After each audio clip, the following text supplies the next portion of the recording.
So before I introduce the panel to you, I want to take just a couple of seconds to basically get into the subject. Obviously, the Helmholtz Information and Data Science Academy is a structure promoting research within the Helmholtz Association.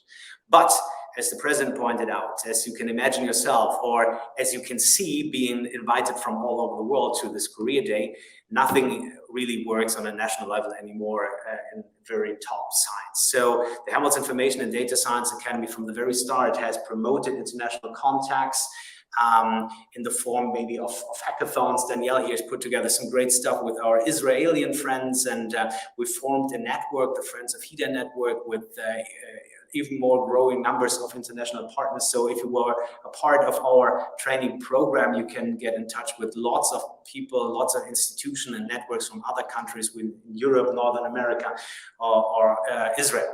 So that gives me now the opportunity to open the next panel. With me are our very, very freshest and newest friends from the UK, from Norway and Sweden. So I would love to welcome to the virtual stage Matthew Forshaw from the Alan Turing Institute from the UK.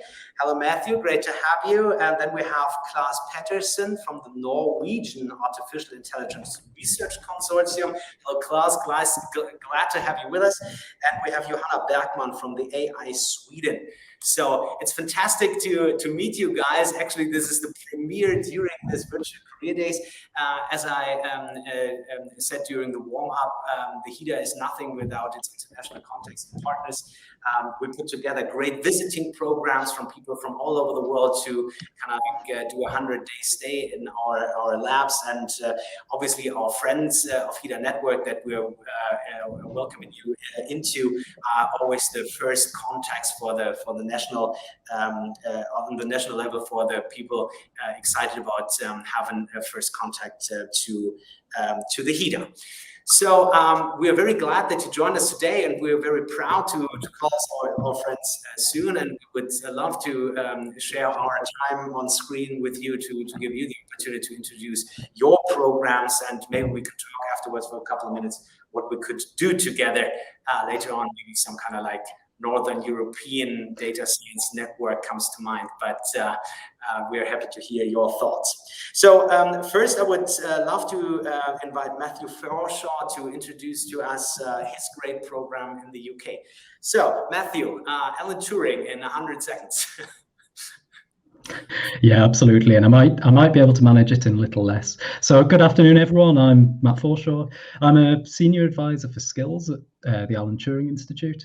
So the institute is the UK's National Institute for Data Science and AI. We work across the nation. We have 13 very strong university partners, and I suppose our goals fall into three areas. So first of all, it's to advance research, not only in theoretical developments around data science and AI, but also working across our networks to make sure that they're applied effectively to tackle real-world problems.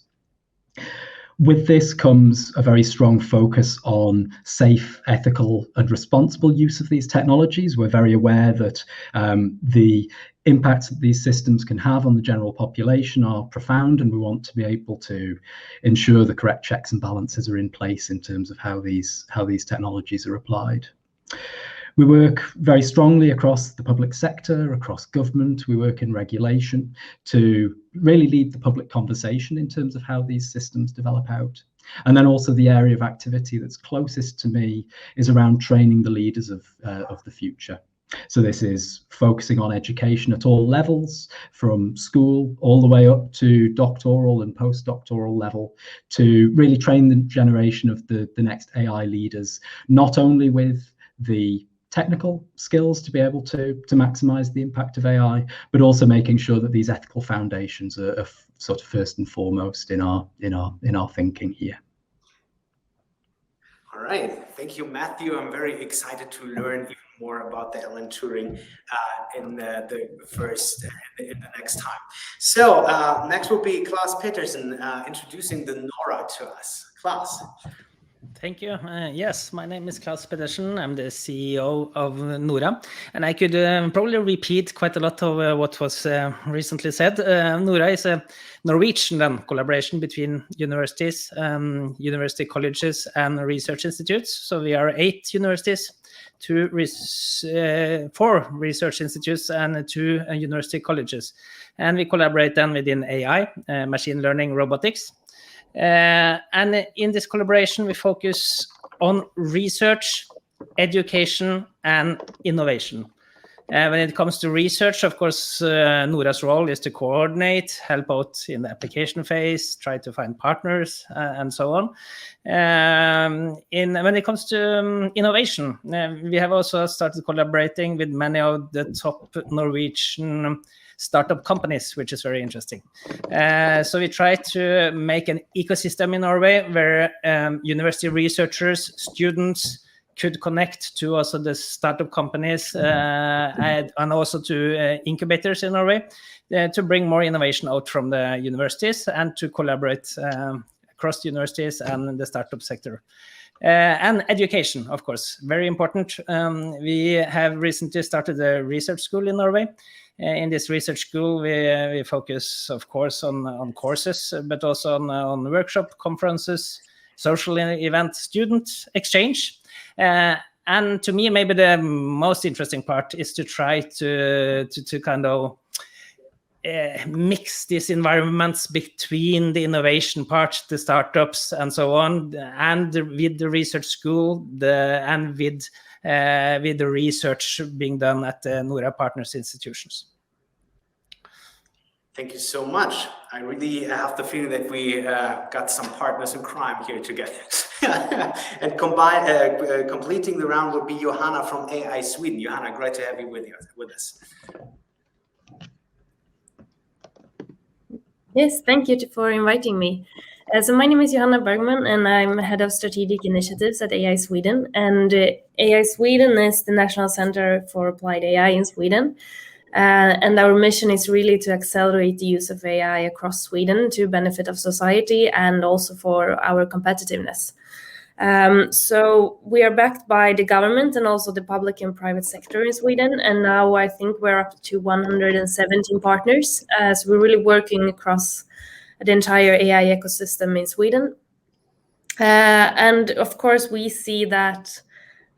So I'm basically responsible for our applied AI research that is very closely tied to the concrete business needs from our partners. And we really see ourselves and also our partners that the need for talent and need for competence will be the main challenge for most organizations. So we're really trying to start up a couple of initiatives to tackle that. We have a couple of talent programs ranging from all the way from high school actually to master and PhD level. And a couple of other initiatives as well. So really happy to be here. All right. Now we got the whole gang together. It's very great to hear from such great initiatives from all over Northern Europe. Let me ask you guys, what are your thoughts about international recruiting, gaining talent from the outside? Do you have some programs that you want to bring to the attention of this very vast international audience? Johanna, you want to start? Yeah, I can start. So we just launched a pilot for our I for AI program. That is a rotational program for master and PhD graduates. And then we have 3 organizations as part of this program right now. One is Sahlgrenska University Hospital in Gothenburg. One is AstraZeneca, and one is Sensact and working with the autonomous cars. So the talents will rotate between these 3 organizations. We have 4 talents right now in the program. So this is just a small pilot. We will scale this during the spring. And they will also spend 1 day at AI Sweden. So we see that we really can get to know a lot of different organizations, but also get knowledge transfer between the different organizations. I think this is really exciting. They're starting next week. So I'm really looking forward to this. And this is really to... So here we're looking for European talents to join this program, and we will have a new batch during the spring. So really interesting. It sounds like a very, very interesting program. Thank you so much for these inspiring thoughts. Klaus, what does Nora do to speak to the international talent? Now, I hope the quality at the Norwegian labs, I hope they are so good that actually this kind of helps recruiting by itself. But what we have done is to build this research school now, and this has the highest focus the coming months and years. I believe more in collaboration than trying to compete. Of course, we all compete with talents, but we try to attract them. But I would also be very happy to see Norwegian talents going out to the Alan Turing Institute, to go out to Germany, to Helmholtz, and so on.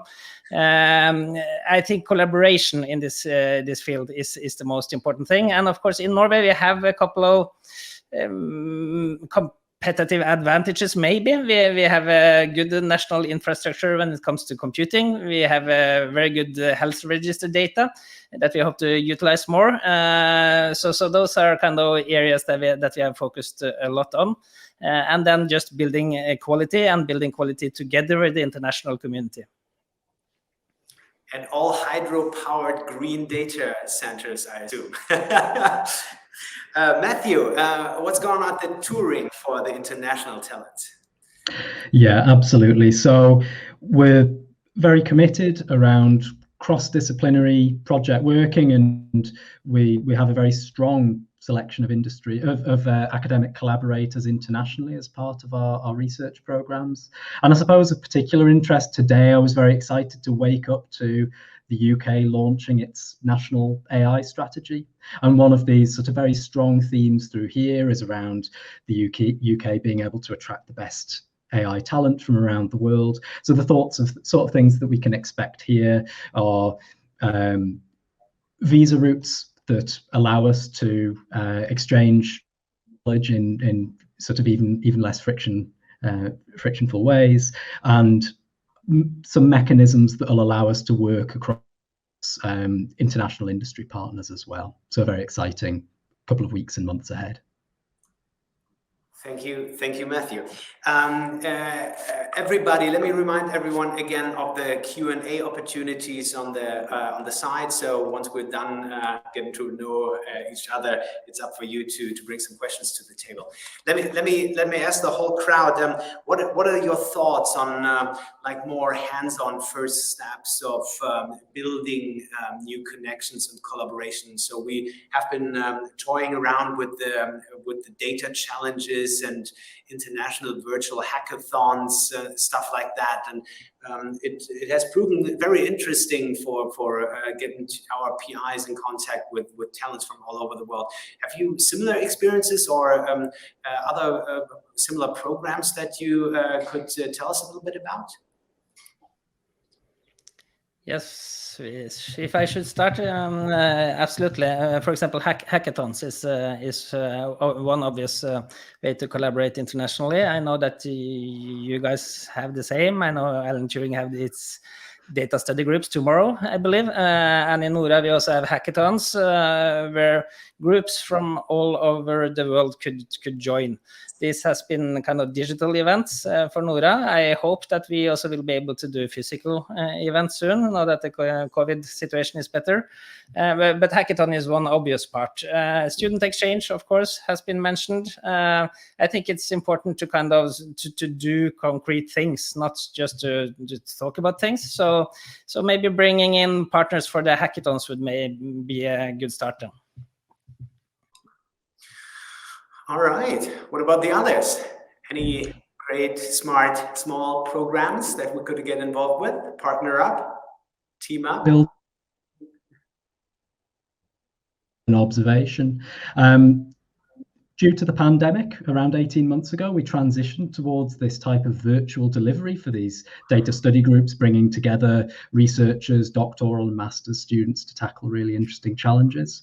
And I think a real credit to my colleagues, Jules and Daisy, what we've found is that we've been able to engage with the international community far more than when we would host events in London, but also we've seen really significant benefits in terms of widening participation into these schemes. So we've been able to attract fantastic talent who otherwise might not have been able to engage with a less flexible offering. So I think that was just a real positive that's come from a very challenging 18 months. Very interesting. Johanna, you have similar stories to tell us? Yeah, but we also been working with hackathons with international participants. For example, together with AstraZeneca, we had on cell imaging. We've been working with the agriculture university in Sweden on birds, and yeah, we've done a lot of different interesting hackathons. And I really see that all the time we need to innovate how we collaborate and how we work together, and what kind of projects that we can set up. So I'm really interested to collaborate with you and maybe do something together. And we also have our initiative that is called the AI Sweden Edge Lab, where we're building a lab for decentralized AI and edge learning, which is super interesting also because there we can also do a lot of very concrete hands-on projects and invite people from, we have invited international universities to work in our lab. And I see that all those connections is, of course, an opportunity to show Sweden, but also an opportunity to strengthen collaborations around the world, which is really great. I have a personal question to ask. I would like to ask all of you to make a pitch for your countries, because I think what's really cool about each of these programs, and I'll ask Andreas the same thing, is they're national programs, right? So all of your programs contribute to a national agenda. All of your countries have topics that are most of greatest importance to them at the moment. And all of your countries have things that may attract our participants other than research. So maybe you can make a small pitch about what makes your program special for AI, for data science talent that's here listening to us now. Andreas, I'll throw you in. How about you start? This has not been scripted. I didn't No. know about this question. Okay. Well, basically, I would have to reiterate what Ottmar Wiesler already told the crowd. I mean, the very specific opportunities and challenges of the Helmholtz at the same time is the very large scale of the programs. I mean, talking about aeronautics and space or polar research, where you build actually like icebreaker ships. I mean, we're talking about programs that are running for decades, which is a great thing if you want to have like stability in your experiments and do like a very long-term project, or a particle accelerator is not built overnight. But from there also the challenges arise that you're kind of like stuck with the technology, stuck with the code, stuck with the means of doing things, the ways of doing things. And I think that the greatest opportunities for us is to open these programs, which collected fantastic, huge, unique data treasuries over all the years, to people capable of applying modern day AI analysis tools, or low signal to noise algorithms, and finding new solutions, new connections, new models. And I think that would be the pitch that I would bring to the table. It convinced me. Klaus, what do you say about Norway? It's many good things to say about Norway in general. I think when it comes to research, we have a certain focus, of course, on ocean, on energy. Luckily, more and more renewable energy. Hydropower is big in Norway. Of course, our history is a lot of oil as well. We are transitioning more and more away from that into renewable energy. Health is kind of an important topic. Public sector, we have a very highly digitalized society in Norway. And of course, I have to also bring up kind of other interesting aspects with Norway, which is the nature. We have the fjords, we have the mountains. If you really want to go to a good conference, I would suggest the Northern Lights Deep Learning. That's in Tromsø. It's so far north It's unbelievable that people live there actually. But there you can see the Northern Lights. It's in January now, and you have both the ocean and the mountains and beautiful nature and so on. So I think the combination of everything, and also the ecosystem that Nora has built up with innovation, with research, with education, and the mixing of all this together in a nice ecosystem, that should attract people, I hope. Also, I can't wait to visit Norway now. How about Sweden? Yeah, so we're close to Norway, so maybe that's one part of the pitch. But I would say that Sweden is interesting because we have a lot of different industries.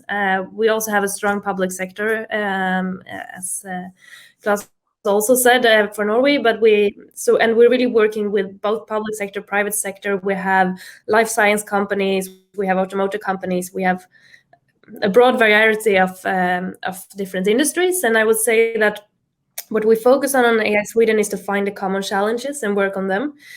So we have the decentralized part, for example, where we want to perform research on decentralized AI and where we cannot share data for several reasons. And that is, of course, important for both healthcare and automotive industry and for others. So I think that is really interesting being in this context of AI Sweden, where you meet different business needs and very close to industry. I would also bring up our startup landscape in Sweden, which we are very proud of course, and a lot of innovative small companies come from Sweden. And I think, building this, and also AI Sweden is not academia, it's not public sector, it's this kind of intermediate organization trying to tie everything together, which makes it a very agile and dynamic context to be in, which I like, and I hope a lot of others do as well. So yeah, I think that's, and the nature, and of course in Sweden as well. So on my trip to Norway, I'll come over the border. Matthew. Yeah, absolutely. So I think for me, two of our key strengths are around our ways of working. Obviously, we have a variety of really exciting and interesting challenges across industry sectors. But for me, I think it's our focus on ethical practices. It's our focus on developing sustainable and inclusive communities, governing the co-creation of these sorts of technologies. I see that as a particular strength.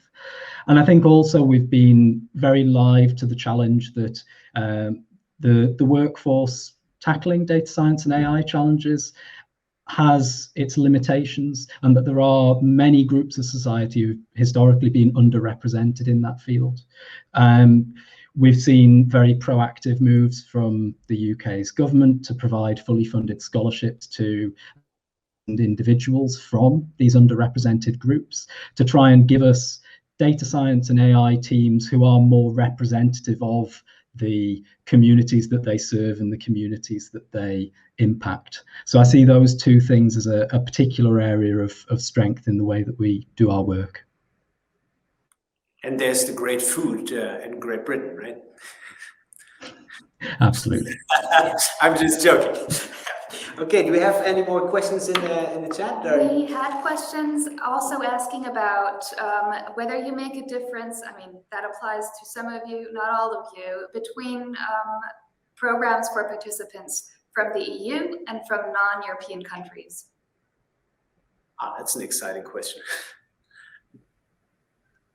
Who wants to go first? Is there anyone?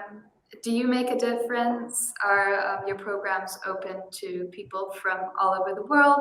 Or is it easier maybe for some where already ties exist in your programs? I can start. Oh, sorry.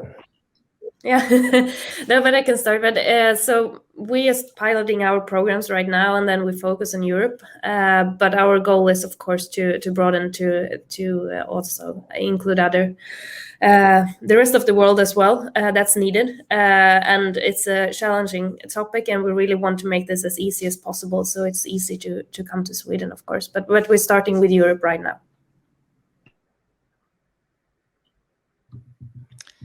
Yes, I can follow up. In Norway, I mean, the NORA Research School is a research school among our partners. So as a researcher joining or applying for a PhD position, you will apply at the partner institutions at the different universities. And they are open for the whole world. And as long as you then have become a member of their our had this position at that university, you will automatically then, if you apply, also become a member of NORA, the NORA Research School. So in principle, we are open for the whole world. Likewise, and at the UK, that is absolutely our aspiration as well.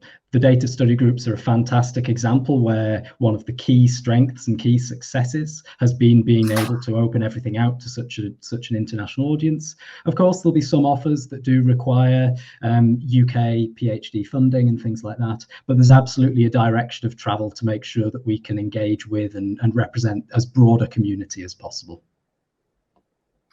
All right.